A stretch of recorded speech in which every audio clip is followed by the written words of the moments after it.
Okay, I just wanted to make a short video about order types in Bitmex and fees. There's a difference between maker and taker when it comes to fees. Maker is a order that will bring liquidity to the order books. So let's say I did a limit order at 92.50 here. This order will be resting in the books and bring liquidity. If this order gets filled, you will actually get paid a small amount. This will be 0.025% of the number of contracts, the position size.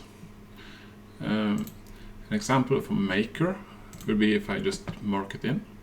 Let's just market mesh buy.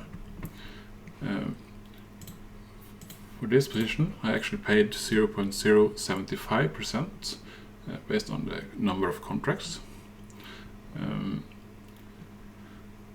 There's a different way to get to need to pay fees too, and that will be if I did a limit order that gets insta-filled. So if I do a limit order below current price for a long, this will be a taker when it's getting filled. But if I put the price above current price and click on buy, you see that I increased my position. It got insta-filled, and I actually paid the maker fee for this position.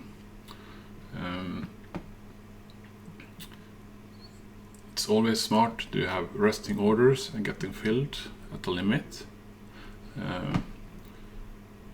The only time I recommend doing market orders is for stop losses. So let's just place a stop loss.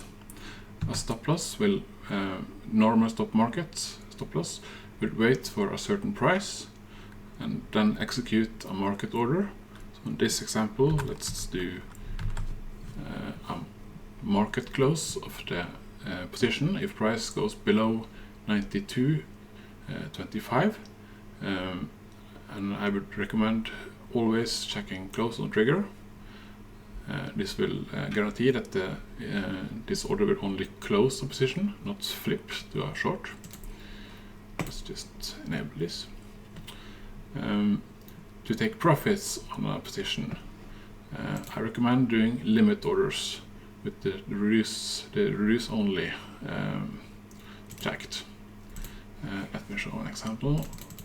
Let's say I want to close 500 contracts at 94.20.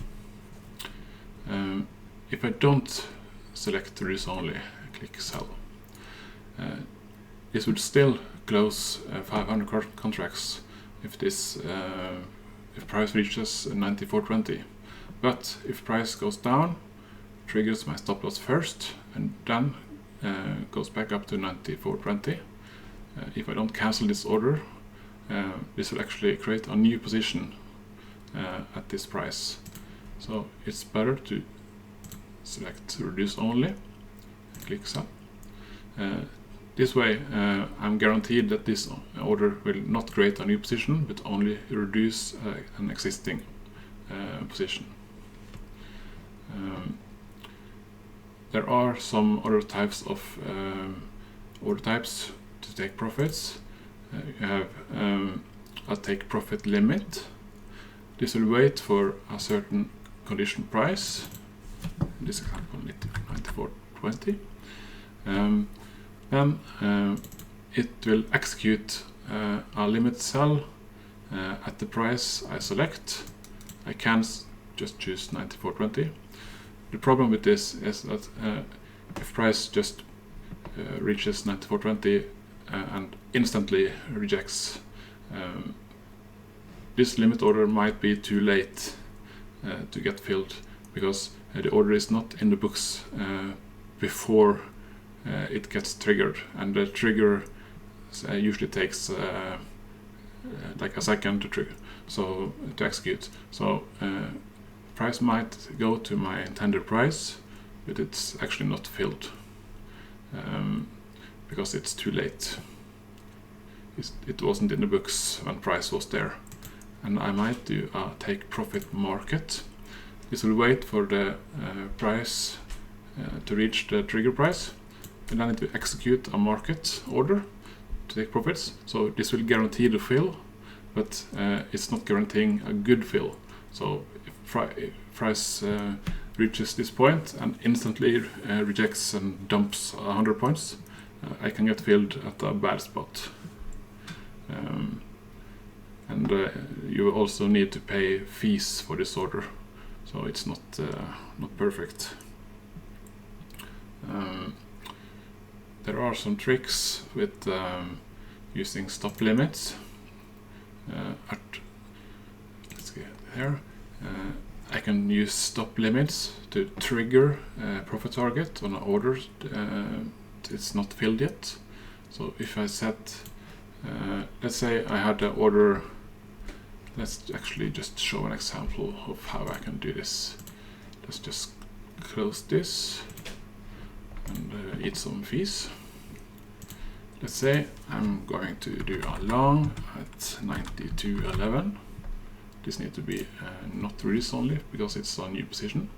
Let's click on buy. Let's set a stop loss for this. I should actually have done this before I entered the limit, but okay. Let's set a stop loss here. Now I have a stop loss. Let's say I wanted to set some profit targets for this, but I'm not filled yet. So normally I could do as in the previous examples and just place a limit order.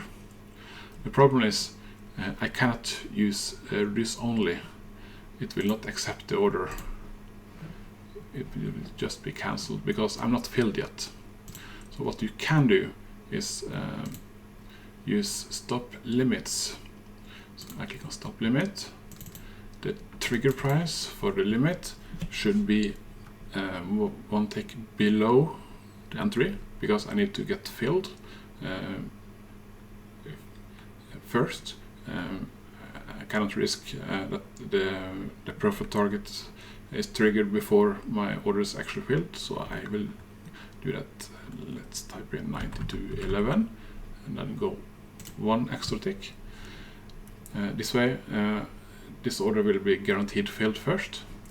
Then let's trigger a sell at this point at 94.20 with ghost and trigger.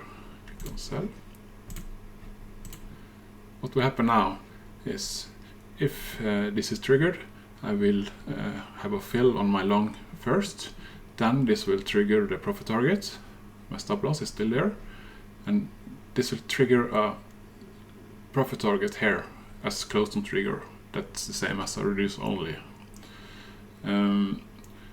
This way I can place trades and go away for a while on holiday or something and still trigger a profit target, and I can do one more at let's say 10.420, sell.